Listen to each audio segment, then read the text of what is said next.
kemudian visi misi kehidupan, karakter positif dan negatif, amanah dan tanggung jawab yang akan kita gali dari Quran surah Al-Ahzab ayat 72, dan yang terakhir sebagai kesimpulan adalah renungan bagi orang yang berakal. Renungan bagi orang yang berakal. Mari kita mulai dengan tahapan hidup manusia yang digali atau dikaji dari surah Al-Baqarah ayat 28. Mari kita baca bersama-sama ayatnya. Saya baca terlebih dahulu, kemudian antum secara bersama-sama mengikutinya setelah bacaan saya. A'udzu billahi minasy syaithanir rajim. Silakan.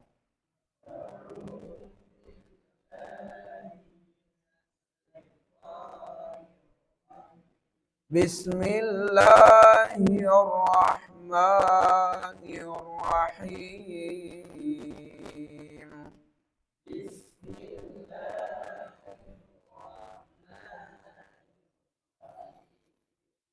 Kaifa takfuruna billah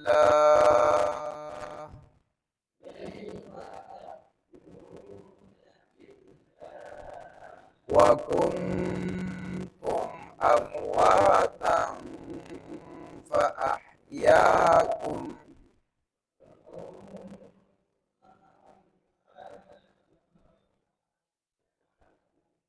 thumma yumitukum thumma yuhyikum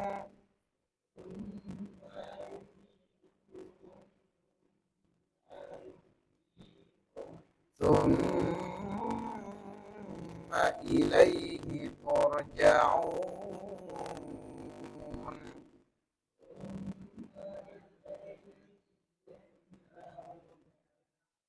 Shadaqallahul azim. Arti dari ayat yang mulia, kaifa takfuruna billah, bagaimana mungkin kalian itu kufur atau ingkar kepada Allah. Wa kuntum amwatan, padahal dahulunya kalian itu amwatan, belum terdefinisi sebagai manusia. Fahyakum, kemudian dia Allah menghidupkan kalian. Tsumma yumitukum, kemudian dia Allah mematikan kalian. Tsumma yuhyikum, kemudian dia kembali menghidupkan kalian. Tsumma ilaihi turja'un, dan kepada Allah lah turja'un, kalian semua akan dikembalikan. Kalau kita perhatikan ayat ini, maka kita dapati sebuah penggambaran perjalanan hidup manusia atau tahapan hidup manusia. Mulai dari manusia itu diciptakan oleh Allah dalam keadaan amwatan, wa kuntum amwatan, yaitu sebelumnya kalian belumlah terdefinisi sebagai manusia. Itu merupakan fase keberadaan manusia di alam ruh. Saat di mana ruh dan jasad belum menyatu, maka belumlah manusia disebut manusia. Fa'ahyakum, lalu kemudian dia Allah menghidupkan kalian. Terjadilah kehidupan di dunia, di mana kehidupan di dunia itu ada dua fase. Ada fase kehidupan di alam rahim, ada fase kehidupan di alam syahada. Fase kehidupan di alam rahim terjadi ketika ruh dan jasad telah menyatu, dikala usia kandungan 4 bulan. Pada saat itulah terjadi kehidupan. Lalu kemudian setelah cukup waktu untuk terlahirnya manusia di alam syahada, rata-rata 9 bulan usia kandungan, manusia kemudian lahir di alam syahada, alam yang nampak, alam yang kita semua berada di dalamnya saat ini. Inilah kata Allah Subhanahu wa taala, wa kuntum amwatan fa ahyakum. Ternyata kehidupan di dunia bukanlah kehidupan yang abadi, melainkan kehidupan yang akan berakhir dengan datangnya kematian. Summa yumitukum, kemudian Allah mematikan kita, kita meninggalkan kehidupan dunia, suka tidak suka, senang tidak senang. Lalu kita akan masuk ke alam yang baru yang disebut dengan alam barzakh. Dan kata Allah, wa mi waraihim barzakhun ila yaumi yub'atsun. Di alam barzakh itu manusia akan tinggal di sana, tidak ada lagi ruh yang bisa keluar dari alam barzakh lalu bergentayangan di permukaan bumi mendatangi mengunjungi keluarga atau sahabat-sahabatnya. Maka orang-orang yang meyakini bahwa ruh yang meninggal dunia bisa kembali untuk mengunjungi keluarganya, saudaranya, keyakinan ini adalah keyakinan dusta, keyakinan yang wajib diingkari karena bertentangan dengan Quran surah Al-Mu'minun ayat 100. Kemudian manusia akan berada di alam mahsyar, yaitu setelah menjalani kehidupan di alam barzakh, Allah kemudian menghidupkan manusia kembali. Peristiwa kehidupan kembalinya manusia disebut dengan Yaumul Ba'si, hari kebangkitan. Di hari itulah manusia akan dikumpulkan di alam mahsyar. Disebut mahsyar karena tempat berkumpulnya manusia. Nah, di alam mahsyar itulah manusia akan dihisab hingga akhirnya teranglah dan jelaslah keputusan Allah. Itulah yang disebutkan summa ilaihi turja'un. Kemudian kepada Allah kalian semua dikembalikan. Maksudnya semua manusia akan kembali kepada Allah untuk mendapatkan keputusan dari Allah. Apakah masuk surga ataukah masuk neraka. Beruntunglah orang-orang yang ditetapkan Allah sebagai penghuni surga. Merekalah yang kembali kepada Allah dalam keadaan Allah ridho padanya. Dan merugilah orang-orang yang dilemparkan, dihinakan ke dalam neraka. Merekalah yang kembali kepada Allah dalam keadaan Allah murka pada dirinya. Baik, mari kita melangkah kepada visi misi kehidupan. Visi misi kehidupan. Nah, teman-teman sekalian, berawal dari sebuah mimpi. Berawal dari sebuah mimpi. Mimpi itu terbagi dua. Ada mimpi yang realistis, ada mimpi yang tidak realistis. Ada mimpi yang logis, ada mimpi yang tidak logis. Mimpi yang tidak realistis atau mimpi yang tidak logis, maka mimpi yang seperti ini akan terus berputar menjadi mimpi dan tidak akan pernah dapat terwujudkan. Adapun mimpi yang realistis atau mimpi yang logis, mimpi seperti itulah yang berpeluang menjadi umniyah atau harapan.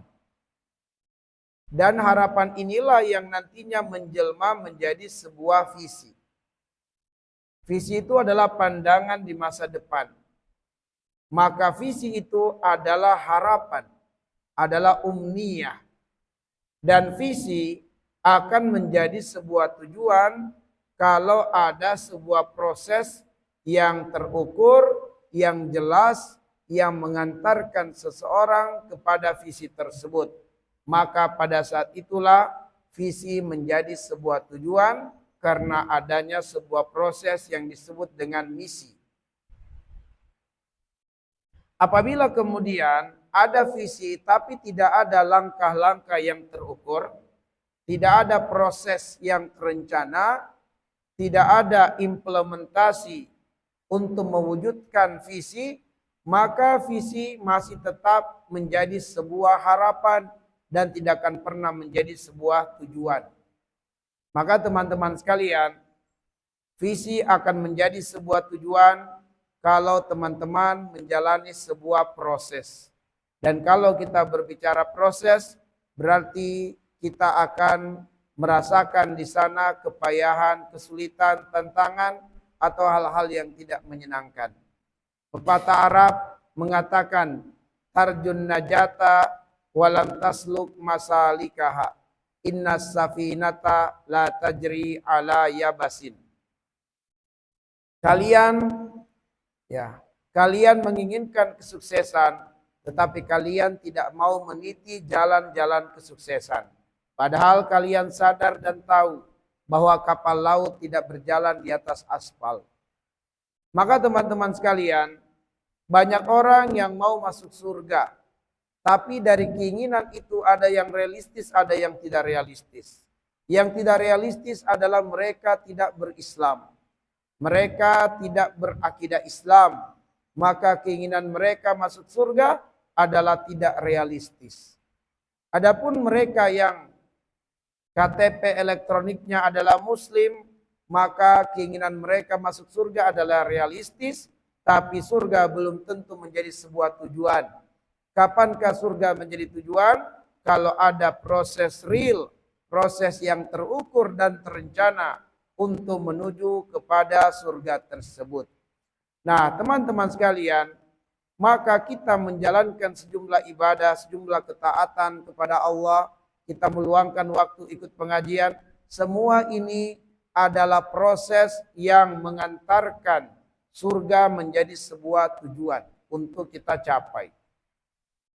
Dan proses menuju surga itulah yang disebut dengan Shiratal Mustaqim, jalan yang lurus. Jalan yang lurus.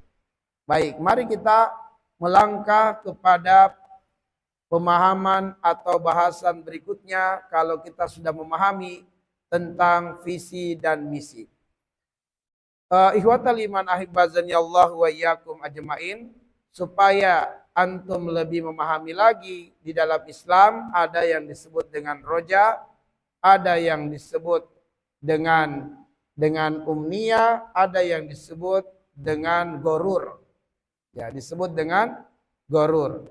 Jadi ada yang disebut dengan roja, ada yang disebut dengan umniyah, dan ada yang disebut dengan gorur. Yang disebut dengan roja itu adalah keinginan yang kuat terhadap sesuatu yang dibuktikan dengan proses yang jelas, rencana yang matang. Ini disebut dengan roja. Disebut dengan roja. Maka sesuatu yang ditargetkan menjadi sebuah tujuan. Adapun umniyah adalah seseorang yang memiliki keinginan terhadap sesuatu, tetapi keinginannya terhadap sesuatu ini besar, namun tidak ditopang dengan proses yang jelas, yang terukur, itu namanya umniyah. Ya. Dia pengen hafiz Quran, tapi dia mau, tapi tidak dibarengi dengan tekad, tidak dibarengi dengan rencana. Maka orang ini nggak bakal bisa. Menghafal Quran hanyalah sebuah angan-angan. Nggak pernah bisa terwujudkan karena keinginan yang besarnya tidak ditopang dengan tekad yang besar. Yang parah adalah gorur. Gorur itu ingin masuk surga, tapi perbuatannya bertolak belakang dari jalan masuk surga.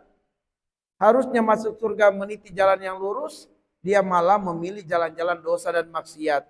Maka ini namanya gorur atau tertipu. Ya, tertipu. Baik, ikhwatal iman, mudah-mudahan kita semua dalam kaitannya dengan visi besar kita yaitu al-jannah, benar-benar kita roja terhadapnya. Ya, kita adalah orang-orang yang bertekad kuat untuk mendapatkannya. Mengapa kita harus meraih surga, teman-teman sekalian? Sebab hanya dengan masuk ke dalam surga kita bisa berjumpa dengan Allah, melihat wajah Allah. Kalau kita tidak menapakkan kaki di surga Allah, maka kita tidak akan pernah bisa melihat wajah Allah Subhanahu wa taala, karena wajah Allah peruntukannya untuk para penghuni surga. Baik, ikhwatal iman, mari kita melangkah kepada menu bahasan yang ketiga. Menu bahasan yang ketiga, karakter positif dan karakter yang negatif. Teman-teman sekalian, perhatikan sekali lagi dalam kaitannya dengan sebuah visi yang harus kita raih dan misi yang harus kita sukseskan. Nah, apabila kita memaksimalkan potensi untuk meniti jalan yang lurus, jalan yang benar, demi dapat meraih surga, maka semua potensi-potensi itu adalah karakter-karakter yang positif. Dasarnya dalilnya adalah firman Allah surah Al-Maidah ayat 35. Allah mengatakan, ya ayyuhalladzina amanu taqullaha wabtagu ilaihil wasila wajahidu fi sabilihi la'allakum tuflihun. Wahai orang yang beriman, bertakwalah kalian kepada Allah dan jadikanlah potensi-potensi duniamu sebagai saranamu untuk semakin dekat dengan Allah dan menjadi saranamu untuk berjihad di jalan Allah yang dengannya engkau meraih keberuntungan.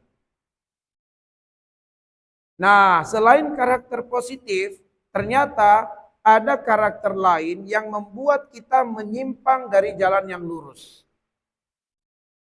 Ada karakter yang membuat kita tidak berada di atas jalan yang benar. Karakter itulah yang disebut dengan karakter negatif. Karakter negatif akan membuat persimpangan jalan. Semakin kita larut dengan karakter negatif, semakin jauh persimpangan kita dari jalan yang lurus, teman-teman sekalian. Apabila kita menyimpang dari jalan yang lurus, untuk bisa kembali teman-teman sekalian, ada yang disebut dengan karakter positif, yaitu taubat. Maka taubat adalah salah satu amalan yang Allah tuntunkan, yang Allah bimbingkan kepada hamba-hambanya yang telah mengikuti karakter negatifnya sehingga dia menyimpang dari jalan yang lurus. Maka untuk mengembalikannya kepada jalan yang lurus, Allah membukakan satu pintu amalan yang disebut dengan taubat. Maka teman-teman sekalian, sejauh apapun persimpangan kita, Allah mengatakan, qul ya ibadiyalladzina asrafu ala anfusihim la taqnatu min rahmatillah innallaha yaghfiruz dzunuba jami'a. Katakanlah kepada hamba-hambaku yang telah melampaui batas, jangan mereka berputus asa dari rahmat Allah, karena Allah mengampuni semua dosa.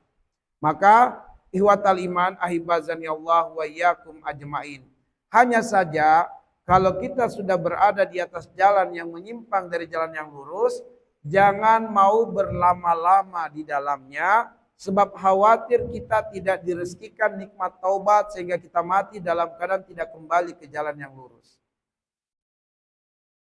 Ya. Sebab kita hanya akan berbahagia kalau kematian datang dikala kita berada di jalan yang lurus. Tapi kalau kita tidak berada di jalan yang lurus, inilah bahayanya.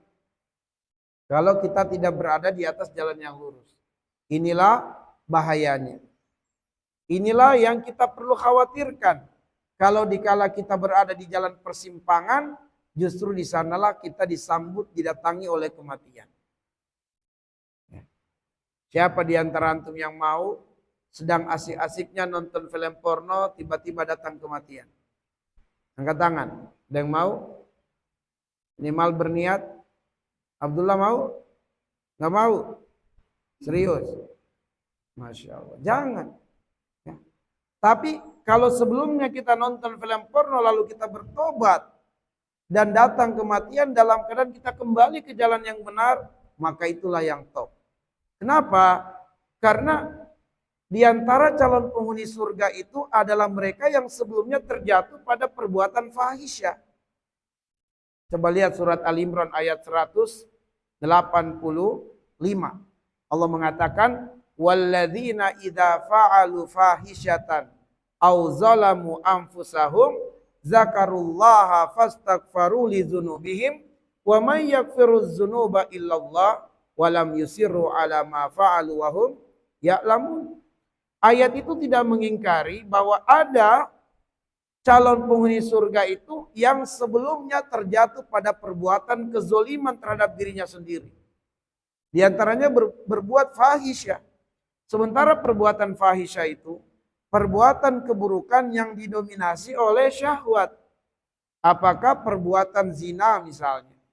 atau perbuatan onani misalnya, atau bagi perempuan perbuatan masturbasi misalnya, atau perbuatan-perbuatan haram lainnya. Tetapi sebelum kematian terjadi, mereka segera ingat Allah. Lalu mereka memohon ampun kepada Allah seraya berharap tidak ada yang bisa mengampuni dosa mereka kecuali Allah Subhanahu wa taala. Walam yusirru ala ma fa'alu wa hum ya'lamun, dan mereka bertekad tidak akan mengulangi perbuatan mereka. Maka mereka istiqomah hingga datang kematian dalam keadaan mereka telah berada di atas jalan yang lurus. Nah, ini yang benar teman-teman sekalian. Bahwa terkadang Allah meluaskan atau membukakan untuk kita jalan-jalan maksiat yang banyak supaya dengannya kita teruji dan tergoda, tetapi dengan ketergodaannya kita ke jalan maksiat itu, kita mengenali Allah sebagai Al-Ghafur. Kita mengenali Allah sebagai At-Tawwab. Kita mengenali Allah sebagai Ar-Rahman, Ar-Rahim. Karena itulah ihwatal iman ahibazani Allah wa iyyakum, omong kosong kalau kita itu tidak berdosa itu omong kosong. Ya.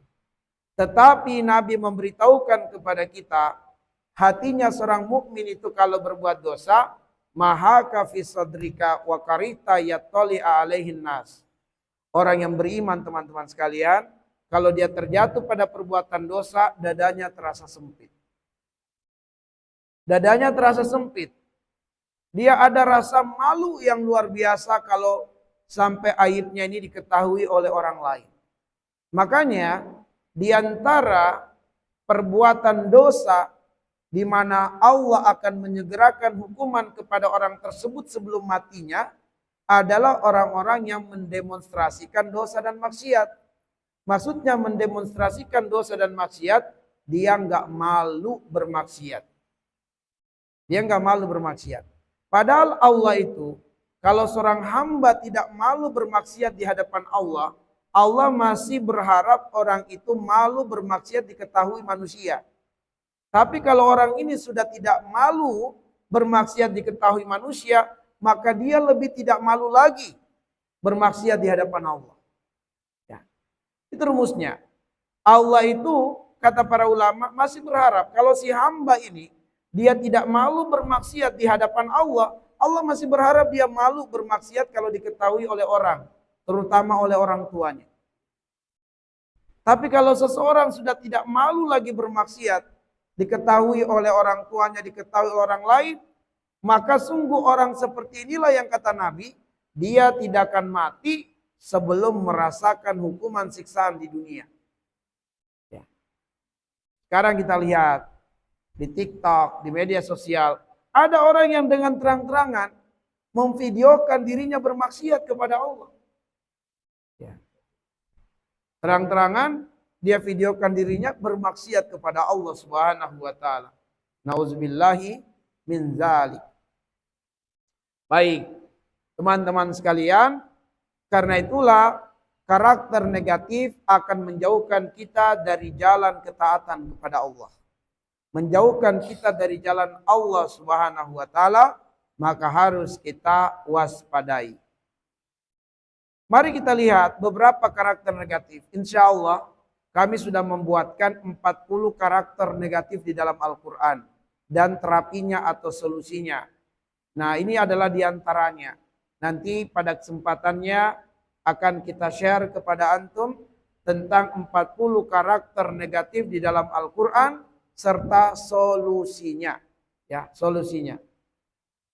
Baik, ihwatal iman ahibazani Allah wa iyyakum ajmain. Karakter negatif yang pertama terdapat di dalam Quran surat An-Nisa ayat 78. Takut dengan kematian. Allah mengatakan, aina ma takunu yudrikumul mautu walau kuntum fi burujim musyayyadah. Ada orang-orang yang berusaha menghindari kematian sehingga mereka melakukan semua cara demi terselamatkan atau terhindarkan dari kematian. Maka Allah menegaskan kepada kita semua, bahkan andaikan kita bisa bersembunyi di sebuah benteng yang sangat kokoh, yang sangat kuat, yang sangat rapat, tetap saja tidak bisa terhalau kematian itu terjadi pada diri kita. Kematian perkara yang hak, perkara yang pasti teman-teman sekalian.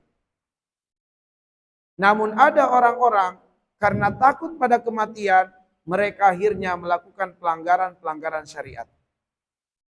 Misalnya seseorang yang aktivitasnya itu selalu pulang di tengah malam dan dia harus melewati jalan-jalan atau lorong yang rawan begal misalnya. Maka supaya dia terselamatkan dari begal, dia akhirnya datang ke dukun untuk meminta khodam dari kalangan jin. Atau supaya dia mendapatkan ilmu kebal. Maka teman-teman sekalian, inilah orang-orang yang akhirnya menjual akidahnya. Menjual imannya. Maka orang seperti ini sangat berbahaya jika dia tidak bertaubat. Sangat berbahaya jika dia tidak bertobat. Sebab apabila kematian dalam keadaan dia tidak bertobat dari bersekutu kepada jin-jin, meminta bantuan jin, maka inilah yang akan mempersulit dia masuk surga. Bahkan dikhawatirkan dia tidak akan masuk surga selama-lamanya. Kemudian karakter negatif berikutnya di surat Hud ayat 9, pikiran rendah. Walain azaqnal insana minna rahmatan summa naza'naha minhu innahu layausun kafur. Ada orang-orang yang diberikan oleh Allah, dirasakan kepadanya kenikmatan-kenikmatan dan dia pun merasakan kenikmatan itu. Lalu Allah mencabut kenikmatan-kenikmatan itu, dia kecewa kepada Allah. Dia putus asa dari takdir Allah. Tidak sedikit dari mereka inilah yang melakukan aksi bunuh diri. Karena pikiran yang rendah. Pikiran yang rendah. Di era Covid, viral berita seorang supir taksi online yang bunuh diri gantung leher di tiang listrik di salah satu jalan di Jakarta. Bunuh diri. Sebelum bunuh diri dia tulis surat untuk istrinya dan anaknya yang diselipkan di dalam mobilnya. Bukan mobilnya sih, mobil taksi online yang kemudian dia sebagai driver. Dalam suratnya itu diantaranya berisikan, wahai istriku tercinta, wahai anakku tersayang, maafkan suamimu ini. Maafkan ayahmu ini. Karena belum bisa menjadi suami yang terbaik. Belum bisa menjadi ayah yang hebat. Ketahuilah bahwa ayahmu ini sedang terlilit hutang yang besar. Pinjaman online. Dan ayah tak kuasa lagi, tak sanggup lagi untuk membayar hutang-hutang tersebut. Aku tidak ingin kalian diteror dengan ancaman pembunuhan terhadap kalian. Sedangkan aku teringat akan sebuah akad di dalam perjanjian utang piutang online itu, bahwa jika nasabahnya mati, hutang-hutangnya diputihkan. Maka itulah yang membuat dia bunuh diri.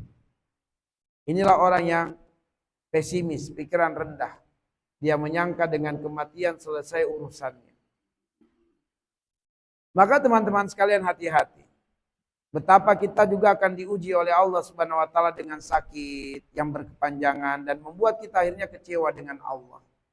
Atau kita diuji dengan kemiskinan, ya kekurangan finansial berlarut-larut. Kita tidak kuat sehingga kita kecewa dengan Allah Subhanahu wa taala. Baik, ada juga Al-Isra ayat 11 tergesa-gesa, ya tergesa-gesa. Wa yadul insanu bisyarri du'aahu bil khairi wa kana al-insanu ajula. Dan adalah manusia itu tergesa-gesa. Yang dimaksudkan tergesa-gesa ini ada penjelasannya di surat Al-Isra ayat yang ke-18, yaitu orang-orang yang menjemput rezekinya dengan jalan pintas. Bagaimana maknanya menjemput rezeki dengan jalan pintas? Yaitu menjemput rezeki dengan cara yang haram. Man kana yuridul ajila ajjalna lahu fiha ma nasya'u liman nuridu. Summa ja'alna lahu jahannama yaslaha mazmuman madhura. Jadi ada orang-orang karena dia tidak sabar, maka dia akhirnya menjemput rezekinya dengan cara yang haram, dengan jalan pintas. Padahal kata Allah, dia tidak mendapatkan dari rezeki kecuali yang dijatahkan oleh Allah untuknya. Tapi karena dia mengambilnya dengan jalan yang haram, kami siapkan untuknya neraka jahanam, dia akan dilempar ke dalamnya. Dan dia akan masuk ke dalam neraka dalam keadaan tercela dan terusir. Jadi teman-teman sekalian, semua usaha-usaha yang haram untuk mendapatkan rezeki tidak mendatangkan rezeki yang baru. Melainkan rezeki yang didapatkan adalah rezeki yang memang sudah dijatahkan oleh Allah Subhanahu wa taala. Sehingga ketika seseorang berhasil mendapatkan rezeki dengan cara yang haram, sebenarnya yang dia dapatkan itu adalah rezekinya sendiri. Yang sekiranya dia bersabar, dia akan mendapatkannya dengan jalan yang halal. Tapi karena dia tidak bersabar, dia mengambil jalan pintas menjemput rezekinya dengan cara yang haram. Maka inilah orang-orang yang tergesa-gesa teman-teman sekalian. Orang-orang yang tergesa-gesa melakukan penipuan, melakukan kecurangan, melakukan pengkhianatan, melakukan korupsi. Inilah orang-orang yang menjemput rezeki dengan cara tergesa-gesa. Bahkan dia berdoa kepada Allah agar aksi kejahatannya dilancarkan, agar aksi kejahatannya tidak terungkap.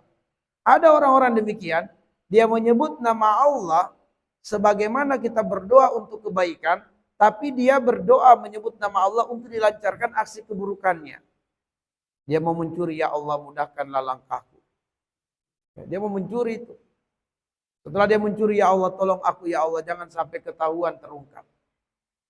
Teman-teman sekalian, kalau orang ini ditolong Allah dari aksi pencuriannya, dia mencuri nggak terungkap, nggak ketahuan. Ya, dia berdoa, ya Allah tolong aku ya Allah, jangan sampai aksi kejahatanku diketahui orang. Allah kabulkan, maka pengabulan Allah bukan karena Allah sayang padanya. Tetapi itulah yang disebut dengan istidraj. Ingat teman-teman sekalian, tidak setiap pengabulan doa lantas bermakna kemuliaan. Ini harus digarisbawahi. Tidak setiap pengabulan doa kita itu bermakna kemuliaan. Sebab ternyata ketika iblis meminta kepada Allah agar diberikan umur yang panjang, pertanyaannya Abdullah, Allah kabulkan atau tidak? Hah? Kabulkan atau tidak? Dikabulkan. Apakah bermakna Allah sayang pada iblis? Kenapa Allah kabulkan doanya? Apa? Oke, dapat hadiah tuh. Masya Allah. Maju ke depan. Maju.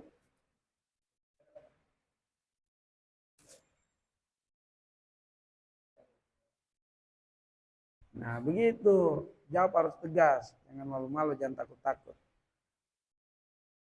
Oke. Jadi huwatal iman, iblis dikabulkan doanya bukan karena Allah sayang sama iblis. Itulah yang disebut dengan istidraj. Jadi kalau kita berbuat kejahatan dan tertutup, tidak terungkap, tidak ketahuan, jangan Anda menganggap bahwa itu kemuliaan, tapi itu adalah istidraj. Cepat atau lambat pasti akan terungkap.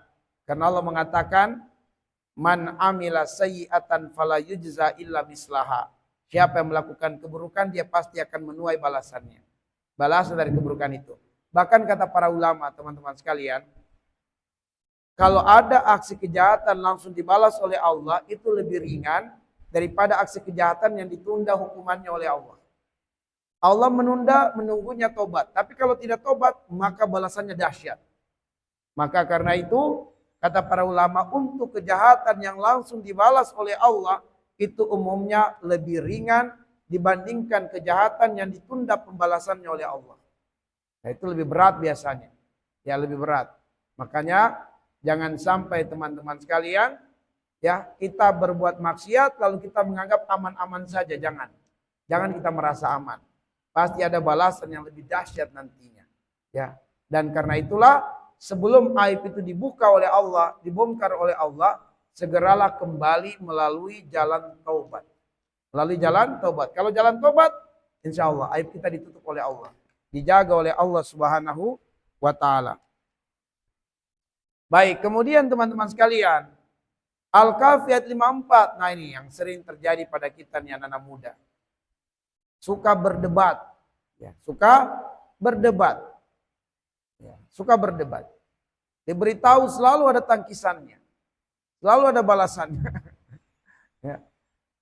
Selalu diberitahu pasti ada balasannya, ada tangkisannya. Nah Allah mengatakan walaqad sarrafna fi hadzal qur'ani lin-nasi min kulli masal wa kana al-insanu aktsara syai'in jadala. Yang parahnya nanti adalah disampaikan ayat Allah, dia debat ayat Allah. Maka Allah mengatakan, wa man azlamu mimman dzukira bi ayati rabbih tsumma a'rada anha inna minal mujrimina muntaqimun. Enggak ada lagi yang lebih zalim daripada orang-orang yang disampaikan ayat Allah tapi dia punya alasan untuk tidak mengikuti ayat Allah. Udah disampaikan ini ayat Allah, Allah larang, Allah tidak izinkan kamu. Saya kan. Nah, inilah orang-orang yang teman-teman sekalian karena suka berdebat, akhirnya dia menjadi orang yang berhati keras. Apa itu berhati keras? Susah diberi nasihat. Selalu ada tangkisannya. Kalau diberikan masukan selalu ada balasannya. Kenapa? Itulah yang disebut dengan hiddah. Apa itu hiddah? Hati yang keras. Hati yang keras itu, kata Ibnu Qudamah dalam kitab Mukhtasar Minhajul Qasidin, dia bagaikan, hatinya itu bagaikan bola yang ditendang atau dipermainkan oleh anak-anak. Maksudnya hatinya itu dipermainkan oleh setan. Dipermainkan oleh setan. Ya, makanya teman-teman sekalian, jangan suka berdebat ya, jangan suka berdebat. Kalau memang saudara kita hujahnya lebih kuat, ya udah kita sam'an wa ta'atan karena dia menyampaikan ayat Allah, hadis Nabi. Kalau kita belum cocok, cari hujahnya. Cari bantahannya dari ayat dan hadis juga. Dan itulah diskusi yang benar. Jangan debat kusir, ya debat kusir. Baik. Kemudian nihwatal iman ahibazani Allah wa iyyakum. Al-Azab ayat 72, amat zolim dan bodoh. Innau kana zoluman jahula. Manusia itu amat zolim dan amat bodoh. Ya. Apa itu zolim? Zolim itu wada'a syai'an ghaira makanihi. Meletakkan sesuatu tidak pada tempatnya, itu zolim namanya. Ya. Meletakkan sesuatu tidak pada tempatnya namanya zolim. Nah, teman-teman sekalian, kira-kira rumah Allah Subhanahu wa taala untuk apa? Kira-kira rumah Allah untuk apa? Allah mengatakan innal masajida lillah fala tad'u ma'allahi ahada. Sesungguhnya masjid itu rumah Allah Subhanahu wa taala, miliknya Allah. Fala tad'u ma'allahi ahada, maka tidak boleh di dalam masjid itu ada bentuk penyembahan kepada selain Allah Subhanahu wa taala. Ya. Maka ada orang di dalam masjid malah dia nonton film porno, nauzubillah. Ya. Di dalam masjid malah dia sibuk dengan bermain yang Allah tidak ridhoi. Harusnya di masjid ini dimakmurkan dengan doa, dengan ibadah, dengan zikir. Dia di masjid malah main game misalnya. Harusnya di masjid dia sibuk dengan ibadah kepada Allah. Dia berzikir, dia beribadah, dia berdoa, dan seterusnya. Bukan malah main game yang tidak ada kaitannya dengan ibadah. Kecuali bermain game, gamenya adalah ting Quran. Nah, itu boleh. Ting Quran. Sebab game ting Quran adalah game yang menambah kosakata bahasa Arab di dalam memahami ayat-ayat Al-Quran. Itu boleh tuh. Kalau itu nggak apa-apa, diizinin main game di dalam masjid. Tapi gamenya adalah ting Quran. Kalau belum ada yang tahu linknya, hubungi saya kasih linknya. Ya.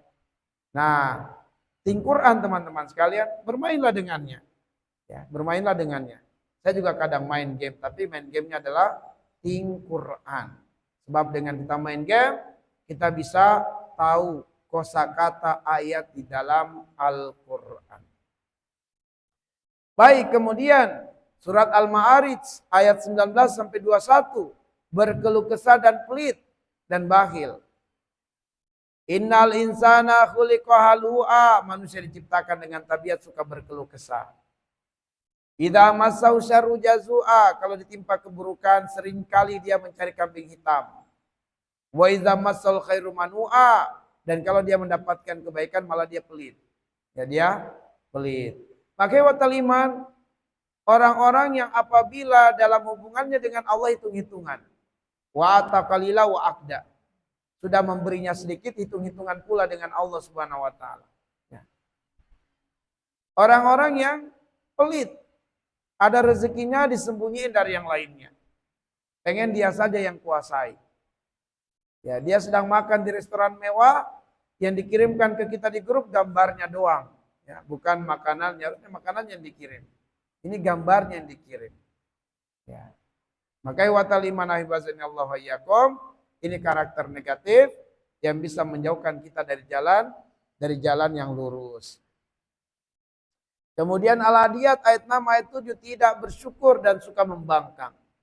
Tidak bersyukur dan suka membangkang. Innal insana lirabbil lakanud wa innahu ala dzalika lasyahid. Sungguh manusia itu kepada Tuhannya lakanud, benar-benar ingkar, tidak pandai berterima kasih.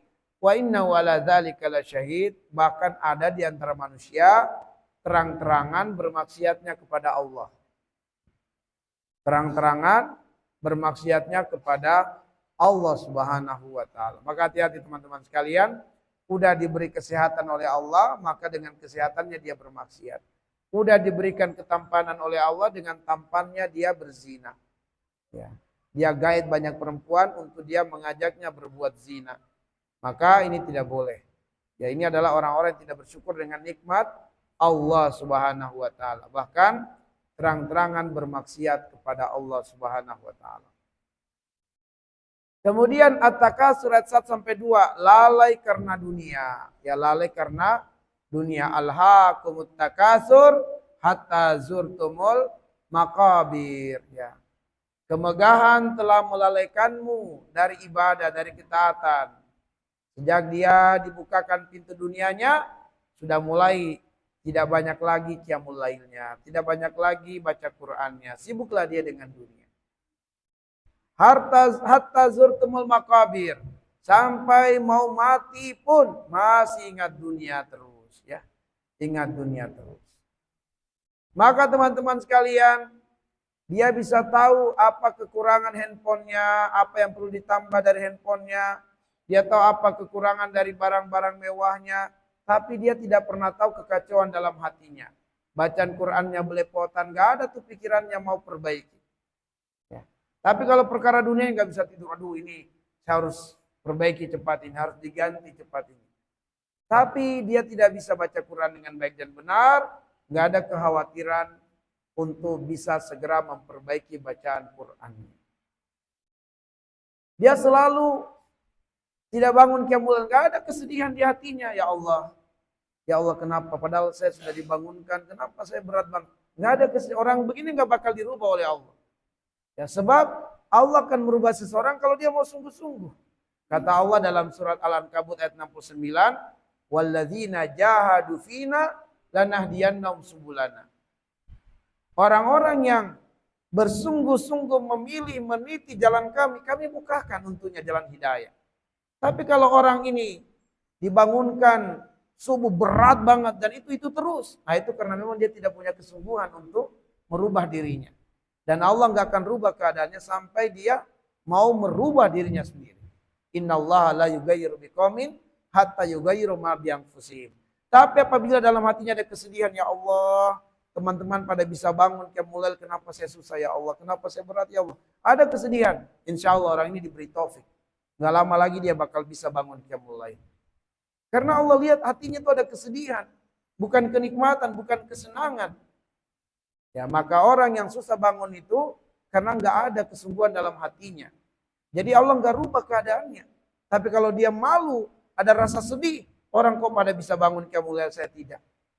Orang pada bisa sholat subuh di awal waktu, kok saya tidak. Tapi dia nggak berubah-berubah, itu karena dia nggak punya kemauan yang kuat. Tapi kalau ada kemauan kuatnya, Allah pasti kasih hidayah. Sebab itulah ayat, walladzina jahadu fina lanahdiyannahum subulana. Siapa yang punya kemauan kuat untuk meniti jalan Allah, Allah bukakan jalan itu. Allah akan tunjukkan jalan itu. Tapi kalau kemudian kemauannya lemah, gak bakal Allah rubah keadaannya. Begitu terus. Tapi setidaknya kita jadi tahu, oh ini berarti tidak punya kemauan besar untuk mendekatkan diri kepada Allah Subhanahu wa taala. Kemauan anak ini lemah. Kenapa? dia terus yang dilaporkan masalahnya. Ya. Dia terus yang disampaikan tidak bisa bangun qiyamul lail. Berarti kemauannya lemah. Karena sekiranya dia mau, Allah akan rubah. Ada suatu ketika seseorang yang Nabi mengatakan ya bahwa setiap orang la yadri aina batat yadahu. Seseorang tidak akan pernah tahu di mana tangannya itu bermalam. Tiba-tiba ada yang melawan perkataan Nabi. Dia mengatakan, saya tahu kok di mana tangan saya bermalam. Akhirnya orang ini dimatikan oleh Allah dalam keadaan tangannya masuk ke lubang anusnya. Kenapa? Nabi sudah menyampaikan, setiap orang la yadri aina batat yaduhu. Setiap orang itu tidak akan tahu di mana tangannya bermalam, makanya disyariatkan kalau bangun tidur jangan langsung usap mukanya, cuci tangannya di air yang mengalir, baru usap mukanya. Jangan baru bangun langsung. Nah, nggak boleh itu. Karena tangan kita nggak tahu. Mungkin saja sudah memegang kotoran-kotoran, ya di lubang-lubang yang ada kotoran. Nah, itu petunjuk Nabi. Sudah begitu bangun, kalau memang mata kita pengen dilap, pakai punggung jari, begini ya, jangan pakai tangan ini, karena kita nggak tahu ini bermalam di mana dia. Ya, maka ada orang yang menyanggah perkataan Nabi ini, dia mengatakan saya tahu kok di mana tangan saya bermalam. Malamnya juga Allah hukum dia mati dalam keadaan tangan kirinya masuk ke lubang anusnya. Dia mati dalam keadaan seperti itu. Nah, jadi wa talimana hibazani Allah wa iyyakum ajmain. Baik, kita lanjutkan. Amanah dan tanggung jawab. Ya, amanah dan tanggung jawab. Ini Quran surat Al-Ahzab ayat 72. Inna aradnal amanah alas samawati wal ardi wal jibal fabaina ayyahmilnaha wa asfaqna minha wa hamalahal insan innahu kana zaluman jahula. Sungguh kami itu aradna menawarkan al-amanah amanah alas samawati wal ard kepada 3 makhluk besar, langit, bumi, wal jibal dan gunung. Fa'abaina ayyahmilnaha, tetapi 3 makhluk besar itu menolak untuk mengambil amanah. Wa asfaqna minha, karena rasa takut mereka terhadap amanah itu. Wa hamalahal insan, lalu manusia mengambil amanah itu.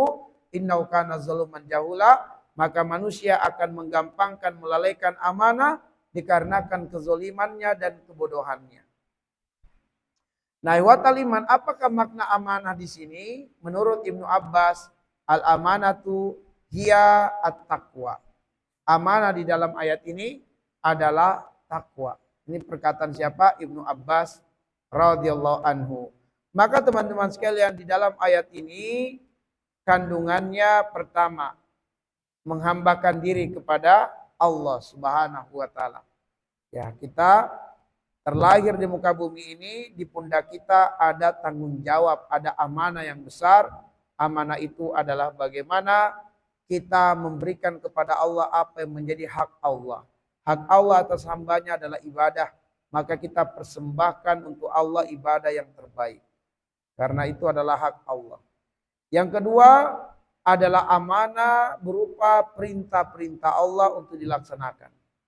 Yang ketiga, amanah dari Allah untuk kita meninggalkan larangan-larangannya. Lalu kemudian amanah dari Allah untuk mendapatkan balasan dengan menjalankan amanah. Sebab ketika Adam bertanya kepada Allah, wa ma fiha, apa konsekuensi amanah itu? Allah mengatakan, in ahsanta juzita. Kalau kamu mengamalkan amanah dengan sebaik-baiknya, engkau akan dimuliakan dan ditinggikan derajat. Maka kita harus meraih janji Allah ini dengan menjalankan hidup sesuai dengan amanah takwa. Kemudian amanah dan tidak zalim. Bagaimana kita betul-betul memenuhi janji kepada Allah dan tidak berbuat zalim, yaitu dengan tidak meletakkan sesuatu kepada sesuatu yang bukan tempatnya. Nah, teman-teman sekalian, apa janji kita kepada Allah? Inna sholati wa nusuki wa mahyaya wa mamati lillahi rabbil alamin. La syarika lahu wa bidzalika umirtu wa ana awwalul muslimin. Maka kita harus jalankan amanah ini dan jangan kita langgar amanah ini. Dan kemudian amanah dan tanggung jawab berdasarkan ayat 72 ini Al-Ahzab adalah berilmu dan tidak jahil, ya. Dengan berilmu teman-teman sekalian kita mengetahui hak-hak Allah, batasan-batasan Allah sehingga kita tidak terjatuh pada perbuatan kezaliman. dan dengan berilmu kita terbebas dari kejahilan. Baik, kita melangkah kepada renungan bagi orang yang berakal, ya. Renungan bagi orang yang berakal. Nah, untuk renungan bagi orang berakal nanti insya Allah kita bahas di momen itikaf, sebab ini juga panjang untuk menguraikannya. Terlihat gambarnya singkat saja, sekilas saja, tapi ini perlu disertai dengan bayan, perlu disertai dengan penjelasan sehingga pemahaman kita komprehensif terhadap alur ini, yang dengannya menjadi renungan bagi orang yang berakal. Insya Allah ini menjadi bahan diskusi kita di momen iktikaf di malam Jumat. Yang terakhir teman-teman sekalian adalah manusia yang berakal. Siapakah manusia yang berakal? Mereka yang berhasil ya merenungi tahapan perjalanan hidup tadi dengan benar, sehingga jadilah mereka sebagai orang yang berakal. Dan orang yang berakal, kata Nabi, al-qayyisu man dana nafsahu wa amila lima ba'dal maut. Yaitu orang yang menundukkan hawa nafsunya dan beramal, atau mempersiapkan bekal sebelum kematian datang atau terjadi pada dirinya. Bagi ihwat aliman ahibazanillah wa iyyakum, demikianlah yang bisa kami sajikan dan sampaikan pada kesempatan ini. Lebih dan kurangnya mohon dimaafkan. Naktafi bihadzal qadar. Nas'alullah ayyaj'alana minal ladzina yastami'unal qaula fayattabi'una ahsana. Subhanakallahumma bihamdik asyhadu an la ilaha illa anta astaghfiruka wa atubu ilaik. Assalamualaikum warahmatullahi wabarakatuh.